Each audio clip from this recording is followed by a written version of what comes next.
Hi friends, మీకు ఈ video నచ్చినట్లయితే లైక్ చేయండి, సబ్స్క్రైబ్ చేయండి.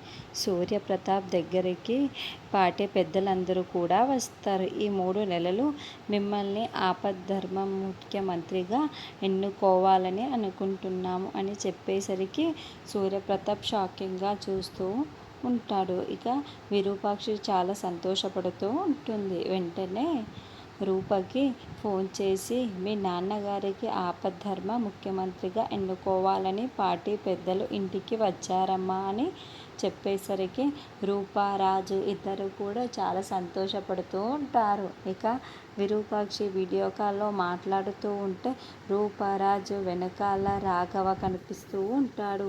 అతన్ని చూడగానే విరూపాక్షి చాలా షాక్ అయిపోతూ ఉంటుంది. నీ వెనకాల ఎవరో ఉన్నారు, ఒకసారి చూపించు అని అనగానే రూప తన వెనకాలే ఉన్న మేనేజర్ రాఘవని చూపిస్తూ ఉంటుంది. అతన్ని చూడగానే ఇక విరూపాక్షి జరిగిందంతా కూడా చెప్పేసరికి రూపారాజు ఇద్దరు కూడా షాక్ అవుతూ ఉంటారు. ఇక వెంటనే అతన్ని మీతో పాటు తీసుకురండి అని విరూపాక్షి చెప్తూ ఉంటుంది. మీ నాన్నగారికి నిజం తెలిసేలా చెయ్యాలి అని అనేసరికి అలాగే అతన్ని తీసుకువస్తామమ్మా అని చెప్పి రూపారాజు చెబుతూ ఉంటారు.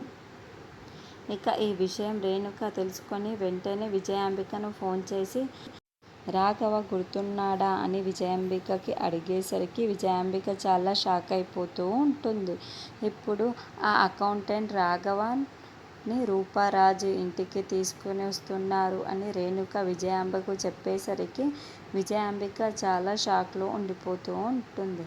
ఇక రాజు రూప ఇద్దరు కూడా రాఘవను తీసుకొని ఇంటికి వస్తూ ఉంటారు.